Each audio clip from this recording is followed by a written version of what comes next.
Assalamualaikum warahmatullahi wabarakatuh. Teman-teman, 2 hari ini saya mengalami dan menyaksikan beberapa fenomena yang terkait dengan kematian, yaitu menyaksikan jenazah di depan mata karena meninggalnya seorang teman atau seorang orang tua dari teman yang sedang belajar. Kedua, saya menyaksikan orang yang sakit stroke di depan mata saya juga. Itu orang yang sudah tua. Artinya adalah hari-hari ini saya terus terang aja dihantui oleh rasa takut. Tapi sebenarnya bukan takut pada kematiannya, tetapi takut pada rasa sakitnya. Buktinya apa? Ketika saya menyaksikan jenazah di depan mata, saya tidak merasakan apa-apa. Karena saya tahu bahwa kematian harusnya bukanlah sesuatu yang menakutkan. Dari mana kita bisa dapat pengertian seperti itu? Banyak guru-guru yang menjelaskan bahwa kematian adalah hanya berakhirnya tugas badan, dan kematian juga adalah jalan pulang menuju kepada keabadian. Kematian juga adalah pembebasan dari penderitaan, dan kematian juga bisa dimaknai sebagai bangun dari mimpi-mimpi dunia. Kenapa? Karena kita memang hidup di dunia ini disebut dengan mimpi. Dan terakhir, kematian juga adalah pintu menuju kehidupan yang kita ciptakan. Ini yang saya takut. Kenapa? Kenapa kematian itu adalah kehidupan yang kita ciptakan?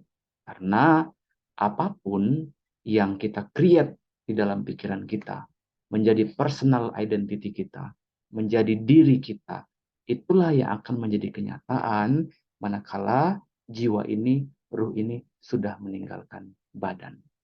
Gimana itu bisa terjadi?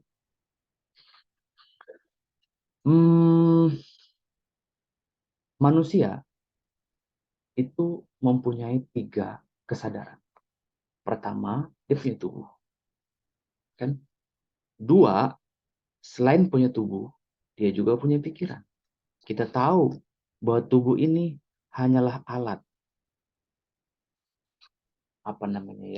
sarana, kendaraan yang digunakan untuk kita menjalani kehidupan dunia. Yang digunakan untuk kita melakukan berbagai aktivitas-aktivitas yang mendukung kehidupan dunia. Misalnya apa? Ya, misalnya kita bekerja, kita makan, kita mengajar atau berbisnis, kita mandi, olahraga, dan segala macamnya. Itu semua adalah aktivitas-aktivitas yang dilakukan oleh tubuh ini. Dan tubuh ini itu mengalami perkembangan dari mulai kecil, dari mulai bayi, bahkan dari mulai embrio di dalam perut seorang ibu, yang kemudian terus berkembang menjadi bayi, balita, anak-anak, remaja, kemudian menjadi dewasa, dan terakhir kemudian dia menjadi tua. Jadi badan ini memang pada akhirnya harus selesai tugasnya. Karena dia menjadi expired atau menjadi tua. Menjadi disfungsi. Apalagi ya. Ya menjadi sesuatu yang kalau dia sudah lama digunakan, maka dia juga akan memiliki masa berakhir. Gitu. Jadi kematian adalah masa berakhirnya badan ini. Dan itu akan dialami oleh semua makhluk hidup yang ada di dunia ini. Kematian adalah berakhirnya sesuatu yang dilahirkan. Itu. Nah, tapi tubuh ini itu bukanlah sesuatu yang berjalan dengan sendirinya. Melainkan ada sesuatu realitas yang ada di dalam diri kita. Katakanlah kita sebut sebagai jiwa atau pikiran, perasaan. Dari mana kita tahu kalau kita punya jiwa? Jiwa atau pikiran adalah apapun yang kita serap melalui panca indera, apa yang kita lihat, apa yang kita dengar, apa yang kita makan, apa yang kita hirup, dan apa yang kita raba, itu menjadi realitas imajinal, menjadi realitas yang nempel di dalam tubuh kita atau di dalam diri kita. Buktinya, kita bisa mengetahui berbagai macam hal melalui 5 panca indera tersebut. Dan semuanya itu kemudian terkumpul di dalam diri kita yang kita sebut sebagai jiwa. Dan jiwa inilah yang membedakan antara satu dengan yang lainnya. Tubuhnya bisa aja sama, mempunyai 5 panca indera, mempunyai bentuk yang seperti ini dan seperti itu, tapi dipastikan yang lebih berbeda lagi adalah dalamnya, yaitu sisi personalnya, yaitu jiwa tersebut. Termasuk di dalamnya misalnya akumulasi perasaan, akumulasi kesedihan, pengalaman, dan lain sebagainya. Itu ada di dalam diri kita dan tidak hilang. Karena itulah yang membentuk kepribadian, personalitas, keunikan ataupun identitas yang membentuk diri kita. Nah, jiwa inilah yang kemudian kalau tugas badan sudah selesai, yaitu mati, apakah jiwa ini ikutan mati? Nah, itu pertanyaannya. Kenapa? Karena kalau kita konversikan dalam kesadaran yang lain, yaitu apa? Mimpi misalnya. Pada saat kita mimpi, ya kan?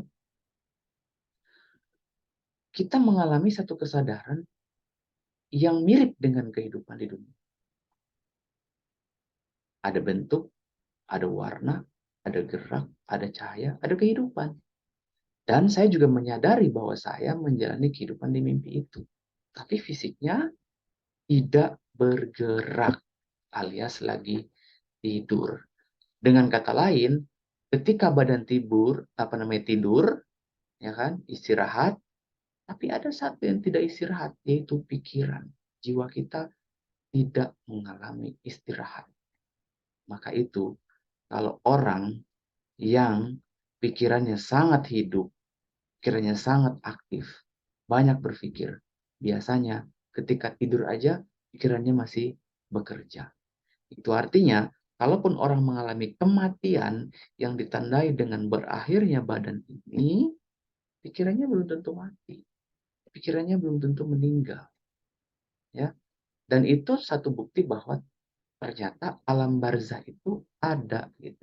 Itu apa? Itu alam pikiran yang lebih hidup dibanding alam dunia ini. Karena itu kita bisa menyaksikan ya, bahwa ketika seseorang meninggal, seluruh perilaku dia itu nampak jelas. Seluruh identitas tentang dia itu nampak jelas. Kenapa? Karena body atau tubuh tidak bisa lagi memanipulasi pikiran. Berapa banyak kita menyaksikan aib seseorang yang terbuka ketika orang itu meninggal. Berapa banyak kita menyaksikan kebaikan orang itu juga terbuka ketika orang itu meninggal. Ini artinya adalah bahwa pikiran ataupun jiwa kita menjadi lebih nyata ketika badannya sudah tidak lagi berfungsi. Bayangkan kalau isi pikiran kita adalah penderitaan, penyesalan, hal-hal yang negatif, apalagi kegelisahan, kebingungan, bahkan mungkin penyesalan. Ada yang mengatakan, salah satu guru saya bilang bahwa kita sekarang menjalani kehidupan, berbuat ini dan itu, mengimajinasikan ini dan itu dan segala macamnya. Kelak itu akan menjadi milik kita. Artinya apa? Kita menjadi seperti yang kita jalani di kemudian hari. Karena itu, makna akhirat itu kan sebenarnya adalah ada kaitan dengan kata-kata akhir. Akhir berarti the other world. The other world berarti dunia yang lain. Kan gitu. Walaupun kita mengatakan di afterlife atau kehidupan setelah kematian. tapi sebenarnya adalah dunia yang akan menjadi tempat aktualisasi dari diri kita yang sekarang. Karena itu, kalau kehidupan kita yang sekarang banyak sekali dinamika-dinamika yang membuat kita menderita, itulah juga yang akan kita rasakan ketika badan kita sudah tidak aktif lagi, berarti kita menderita. Ya, itu mungkin yang dimaksud dengan neraka sebagai penderitaan. Kenapa? Karena kita menciptakan sendiri kehidupan neraka kita sekarang ini. Dan itu adalah refleksinya. Kalau kita menggunakan analogi misalnya apa namanya ya, pohon yang berefleksi di air gitu. Itu kan kita bisa tahu mana yang asli, mana yang refleksinya. Ya, dengan kata lain, ini adalah kehidupan yang kita jalani sekarang, refleksinya nanti setelah kita meninggal. Saya memahaminya seperti itu. Jadi, apa artinya mengumpulkan bekal untuk kehidupan akhirat adalah dengan cara sekarang kita transformasi diri, yaitu melakukan perjalanan batin, memperbaiki diri, memformat ulang hidup kita menjadi lebih baik, itulah yang akan menjadi kehidupan kita di masa yang akan datang. Tapi masalahnya kan kita seringkali disetir oleh ketidaksadaran, berbuat lagi hal yang tidak baik, melakukan lagi kelalaian, ya, diperintah lagi oleh ego, membuat lagi kesalahan-kesalahan. Yes, itu bisa dimaafkan dan diperbaiki. Tapi mampukah kita menghapus semua dosa-dosa, kesalahan-kesalahan, kekeliruan yang sudah kita perbuat? Nah, itu renungannya di situ. Ya. Nah, saya teruskan lagi satu lagi. Tadi saya bilang bahwa manusia punya tubuh fisik dan tubuh pikiran. Begitu meninggal, tubuh pikirannya menjadi jelas. Ya kan? Jadi tampak jelas.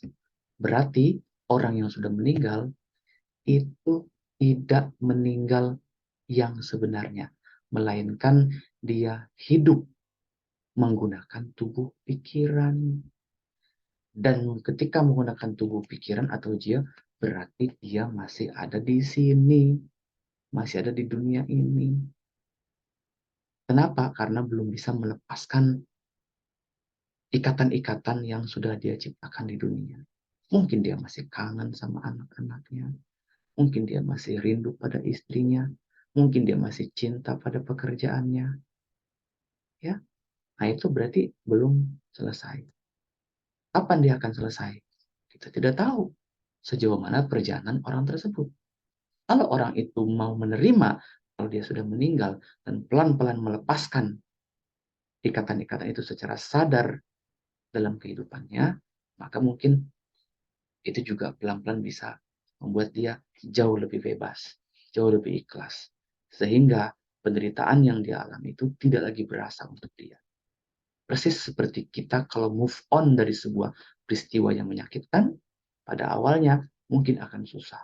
Tapi lama-kelamaan, seiring kita mengikhlaskan, menerima, menyadari, maka penderitaan itu, penyakit itu, atau hal yang menyakitkan itu tidak lagi mengganggu diri kita. Dan kemudian kita menjadi terbebaskan.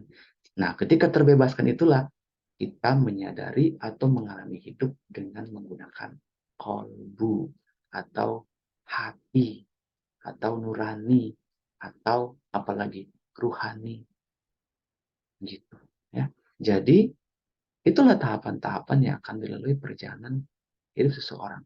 Pertama dia menggunakan tubuh fisiknya selesai. Kemudian kedua dia menggunakan tubuh pikiran, dia akan hidup dengan tubuh pikirannya di alam barzah atau di alam sebelum alam akhirat. Dan dia bisa hidup di sini entah berapa lama kita nggak tahu sejauh mana perjalanan dia. Dan fungsi orang-orang yang masih hidup adalah mendoakan agar dia pelan-pelan menerima perpindahan kehidupannya. Sehingga dia bisa kemudian meneruskan perjalanan jiwanya menuju kepada keabadian, yaitu akhirat. Ya. Ketiga, dia menggunakan tubuh kolbu. Tubuh kolbunya juga berasa. Karena itu, kita menyaksikan orang-orang suci, orang-orang yang yang tercerahkan, tubuh kolbunya itu lebih abadi, sehingga em, vibrasinya masih berasa sampai sekarang. Bayangkan para nabi, para rasul, para wali, ya, para sages dan lain sebagainya. Dengan mengingat mereka, dengan mempelajari apa yang eh, hidup yang mereka alami, pengetahuan-pengetahuannya, itu masih berasa sama sekarang. Itu artinya berarti mereka masih hidup, masih ada, dan keberadaannya masih kita rasakan. Persis juga mungkin orang ketika dia tubuh jiwanya itu terlalu kuat sehingga tidak bisa mengalami kematian. Maka itu pun kerasa sampai sekarang. Jika kita mengingat orang-orang yang jahat di masa lalu, kita kemudian masih merasakan vibrasi itu, berarti itu masih hidup juga. Ya. Jadi itu ya, teman-teman sekalian. Um, Satu lagi terakhir ya. Tapi beda ketika kita menyaksikan orang-orang yang sakit di hari tua. Ini jadi perenungannya. Gimana caranya kita tidak mengalami masa sakit yang panjang di hari tua. Karena itu bisa membuat kita menderita. Bisa membuat kita jadi stres. Membuat kita jadi tidak bahagia. Ketika pengalaman tidak bahagia, ketika hari tua menderita, maka kita akan lebih takut lagi mengalami kematian. Walaupun kematian tadi kita sudah bahas. Apa itu? Pulang kepada Allah. Kemudian menuju kepada keabadian. Kemudian berakhirnya penderitaan. Yes. Kemudian apalagi pembebasan dari penderitaan fisik. Berakhirnya badan. Ya.